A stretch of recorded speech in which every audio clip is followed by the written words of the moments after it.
Hey, hey, hey! It's AAA Wednesday, which means it's time for an Ask Alyssa Anything session where I'm responding to questions in the comments about the book publishing world and how to write a better book. We're lucky today because we have my special sidekick, Luca, sitting on the couch behind me, ready to listen in to all of the questions. But first, let's get some housekeeping out of the way. If you haven't subscribed already and joined this amazing community of more than 22,000 authors and writers and publishing hopefuls, go ahead and hit that subscribe button. I promise you won't regret it.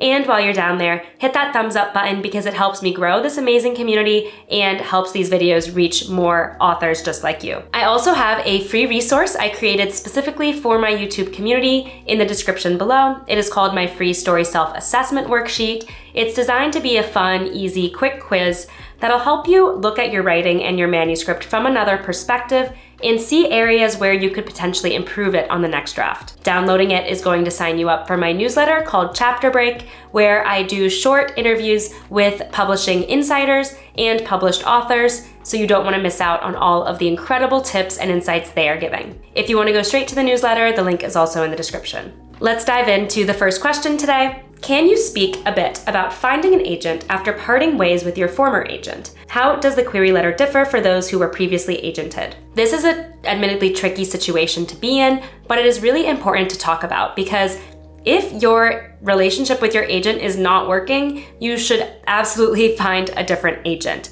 You will want to make sure that you are following any guidelines set in your contract. Sometimes there's a waiting period where you can't query other agents in that time frame, or maybe you have to give them some kind of notice of some kind. So just first make sure you're following anything in your contract because I don't want you to get hit with any potential contract breaches or legal issues. Now, if you're in the clear to begin querying other agents, let's talk about how you might approach the query letter in this situation. First, it is an option to not mention it if you don't want to. You will, however, need to discuss your previous agent with any agent prior to signing a new offer of representation. But if you can't find a way to mention it that comes across naturally without giving them all the nitty-gritty of what happened with your agent, or you don't want to mention it because it was not a good parting ways with that agent, I would say, personally, it is okay to leave it out of the query letter so long as you raise the issue to the literary agent when you talk to them on the phone about representation. You do need to loop any new agent in on what happened with your previous agent because they do need to know, for instance, if your novel was submitted to publishing houses.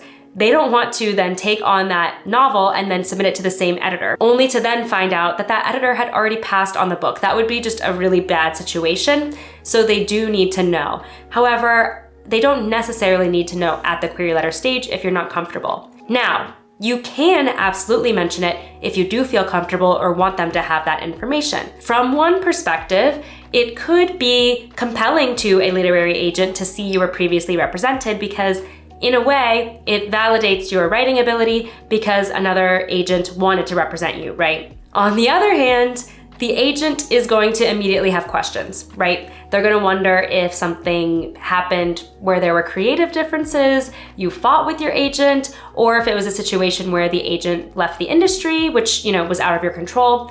So there are pros and cons, right? It could make your query stand out to the agent because they will then want to take a closer look since you did have prior representation.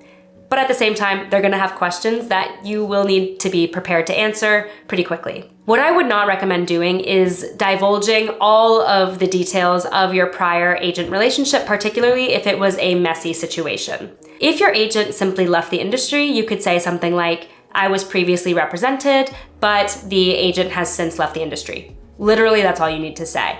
I wouldn't even say you need to reference the specific agent. Again, you will need to tell an interested agent eventually who that was and what agency it was, but for the purposes of the query letter, you don't need to. If it was a more messy situation, then you might just leave it vague with phrasing like, I was previously represented, but we did not have a book deal. Just something like that. Here's another question. I have sent my novel to 10 beta readers and I'm waiting for them to get back to me on feedback. 3 of them finished it so far, and 2 were pretty vocal about how the story wasn't working for them, stating things that I felt weren't understanding what the intention of the story was. And then the 3rd reader completely understood what I was doing and gave nearly thorough positive feedback on even the elements that weren't working for the other 2.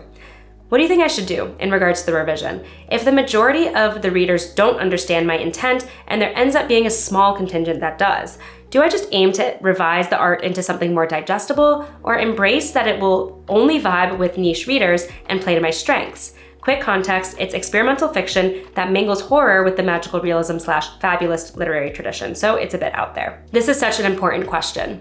What do you do if your beta readers just don't seem to get your book? Do you listen to their feedback and then revise the manuscript as a result? Or do you knock what they're saying and just keep going, hoping that your readers will find you who do understand what you're trying to do? Based on the information you provided, in that you have 3 beta readers, 2 didn't get it, and 1 did get your intention, I don't think we have enough information to determine for certain whether there is a fundamental issue in the narrative itself, maybe the structure or the characters aren't coming across the way they should, or if it is just a problem with the readers not really matching the genre that you are writing. So what I would do in this case is find beta readers or a critique partner or a professional editor, if you want to go that route, who read, review, and love that genre you're writing in. Since you are working in a more niche and a very specific genre that has certain genre conventions that are not the same as, say, contemporary romance, which might be more easily accessible and easily digestible, I think it's important for you to find beta readers who understand the conventions and the expectations of that genre. Once you do that and you have feedback from those readers or critique partners or editors, then you can determine if something is actually not working in the narrative, or if that was just an issue of the genre not matching the expectation that the beta reader had, coming in from a background where they don't read that genre, right? Once you have a pool of betas or critique partners who do specialize in that genre, and they all say it's working really well, that'll be very helpful for you to know. It seems like your intention is coming across. If they all say this is not working, that is the point at which I would turn back to the pages and see if there's a way you can make your intention come through better. We have time for one more question today. I have a good friend who has a BookTube channel with almost 50K subscribers. She has made it clear she would be happy to review / promote any book of mine on the channel. I feel this might be good information for agents to know as I query, especially since my personal audience on social media is paltry. Is this something you think belongs in a query letter? And if so, how do you suggest wording it? I say that there's no harm in mentioning that you have a connection to this booktuber and that they would be willing to review your book, particularly because they do have a substantial following, and it's possible that the agent is even familiar with that booktuber, right? BookTube is certainly a place where publishers go to promote their upcoming books and hopefully generate sales. If the booktuber in question only had a few hundred followers or maybe 1,000 or so, I probably wouldn't mention it because that following is not quite big enough to really drive a ton of sales potentially. But if they have a substantial amount, like your friend, then I would go ahead and mention it. No harm, no foul. Certainly no agent is going to see that line in your query and say, oh, why would they even mention that? Rejected. You know, that's not what they're thinking.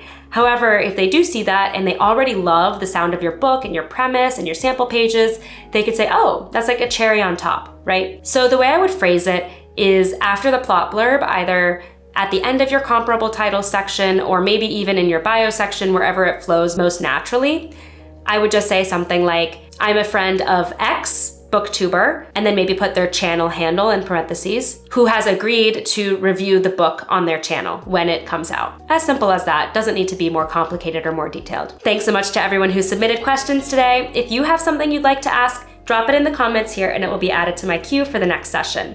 If you're enjoying these AAA Wednesdays, please hit that thumbs up button because it helps me know that you're enjoying them and allows these videos to reach more of the community. If you still haven't subscribed, go ahead and hit that subscribe button as well. Don't forget your free story self-assessment worksheet and my newsletter link in the description below.